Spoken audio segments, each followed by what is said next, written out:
दोस्तों सोचिए, भारत की सिलिकॉन वैली कहे जाने वाले इस शहर में रात के सन्नाटे को चीरती हुई अचानक आग की लपटें उठती हैं।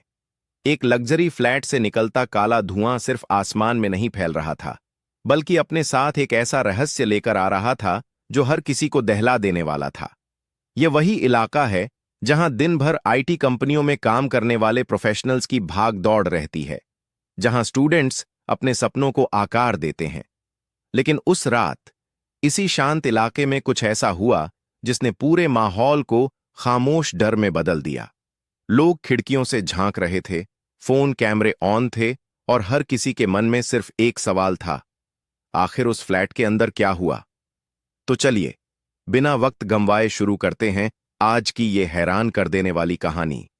पर उसे पहले वीडियो को लाइक और सब्सक्राइब जरूर कर लें। आज हम बात कर रहे हैं शर्मिला डी कुशलप्पा केस की। एक ऐसा मामला जो बाहर से जितना नॉर्मल दिखता है, अंदर से उतना ही डार्क और रहस्यमय है। कहानी शुरू होती है भारत की सिलिकॉन वैली, बेंगलुरु से। आईटी हब, कॉरपोरेट लाइफ, शांत रेजिडेंशियल एरिया, ईस्ट बेंगलुरु का Ramamurthy Nagar, Subramanya layout, first main road. यहीं स्थित है संकल्प निलय नाम की एक मिड राइज अपार्टमेंट बिल्डिंग। इसी बिल्डिंग के सेकंड फ्लोर पर एक 2 BH के फ्लैट में रहती थी 34 साल की IT professional Sharmila D Kushalappa. Sharmila Accenture में काम करती थी, मान्यता टेक पार्क में पोस्टिंग थी। मूल रूप से मंगलौर की रहने वाली थी, अविवाहित थी और पिछले 1.5 साल से इसी फ्लैट में रह रही थी। उसके साथ एक रूममेट भी रहती थी, लेकिन नवंबर 2025 से वह अपने होम टाउन असम गई हुई थी। यानी पिछले करीब 1.5 महीने से शर्मिला इस फ्लैट में बिल्कुल अकेली थी। 3 जनवरी 2026, शनिवार, वीकेंड, एक नॉर्मल दिन। शाम को शर्मिला फ्लैट लौटी। रात करीब 10:30 बजे आसपास के लोगों ने सेकंड फ्लोर से काला धुआं उठते देखा। हड़कंप मच गया। मकान मालिक को सूचना दी गई। फायर ब्रिगेड और पुलिस को कॉल किया गया।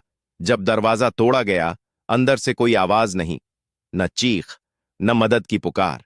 लिविंग रूम पार करते ही किचन के पास फर्श पर एक महिला पड़ी थी, वही शर्मिला, बेहोश। और कुछ ही देर में साफ हो गया कि उसकी मौत हो चुकी है।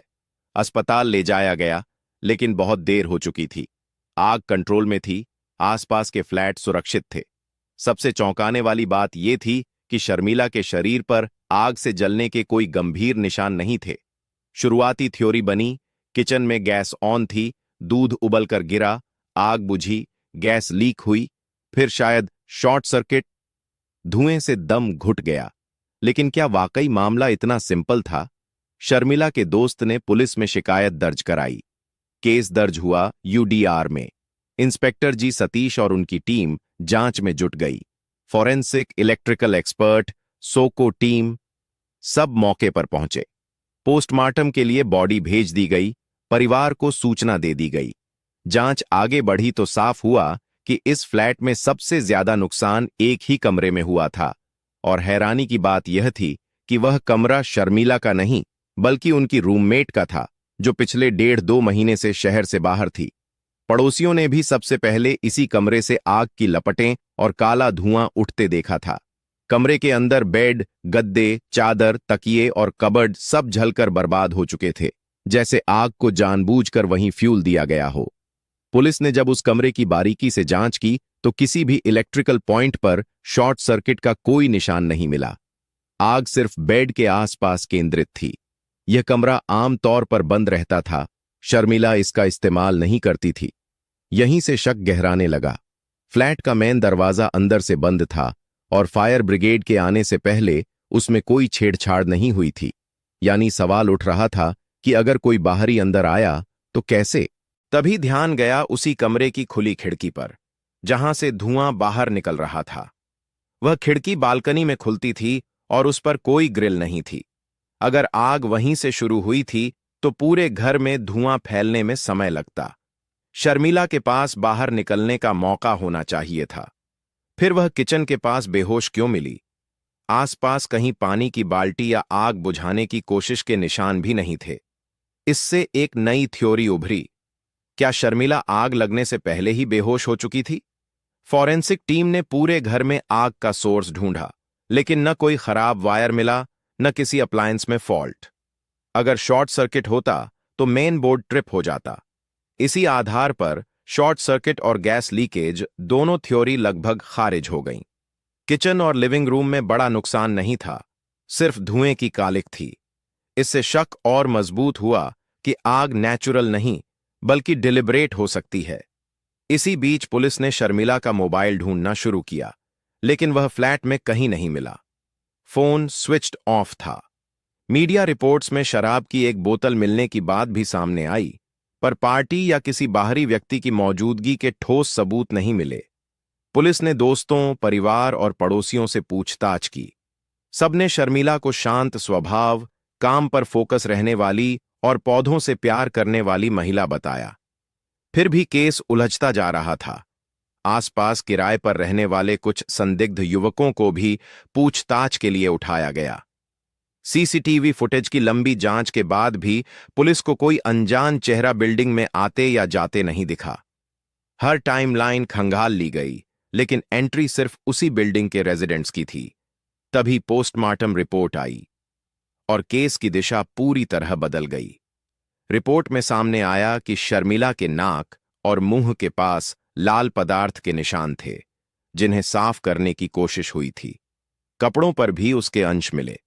चेहरे, कंधे और हाथों पर चोट के निशान थे, जैसे उन्होंने किसी से संघर्ष किया हो। सबसे बड़ा खुलासा यह था कि जब घर में धुआं फैला तब शायद वह जिंदा ही नहीं थीं, क्योंकि उनके रेस्पिरेटरी सिस्टम में धुएं के कण नहीं मिले।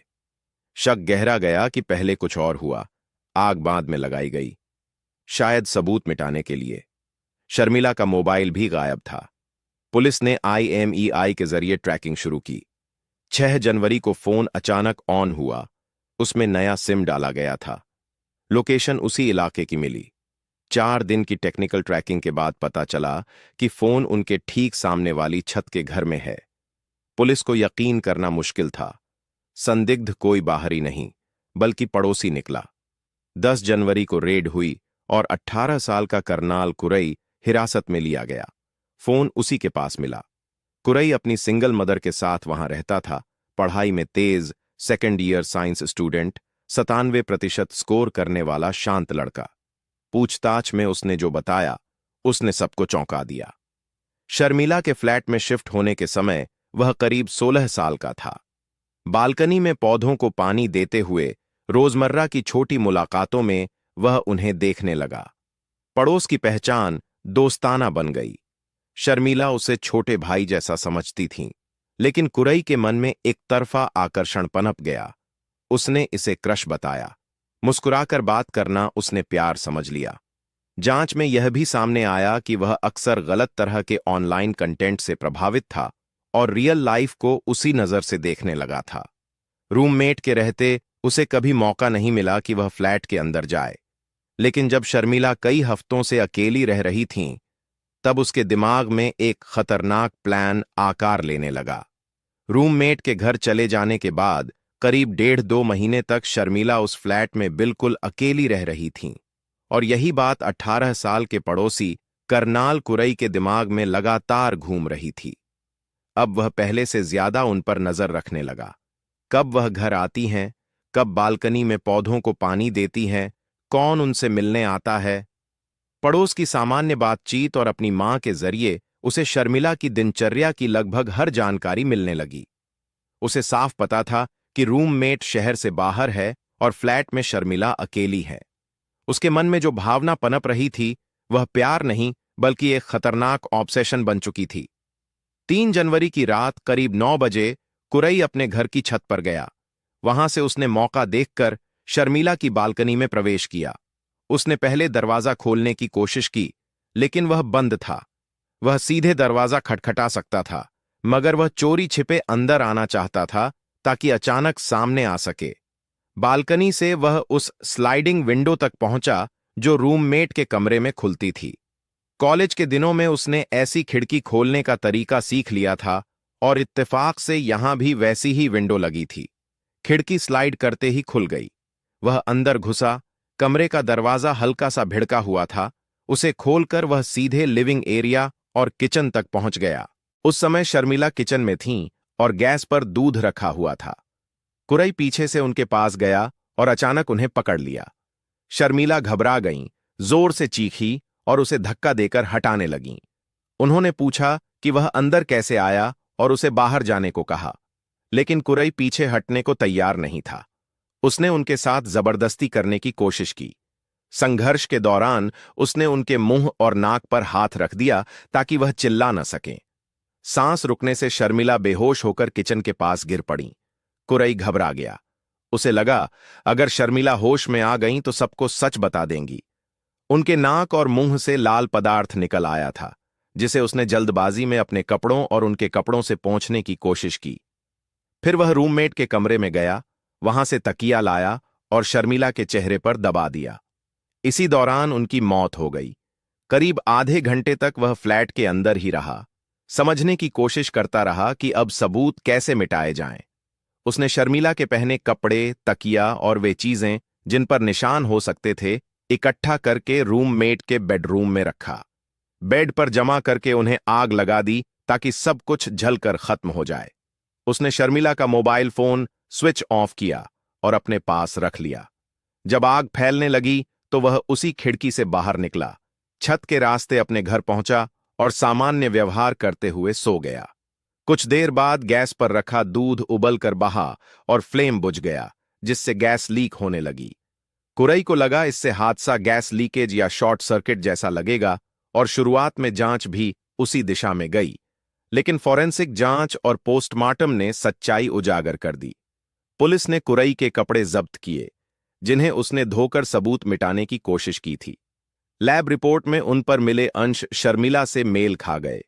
मोबाइल डेटा से भी साबित हुआ कि घटना के समय दोनों फोन एक ही लोकेशन पर थे और बाद में साथ साथ मूव हुए। फोन के ऑन होते ही पुलिस ने उसे ट्रेस कर लिया और कुरई को गिरफ्तार कर लिया। उस पर भारतीय न्याय संहिता की धारा 103, 238 और संबंधित सेक्शन 64/2 व 66 लगाए गए। गिरफ्तारी के बाद उसे कोर्ट में पेश किया गया, जहां से पुलिस कस्टडी मिली।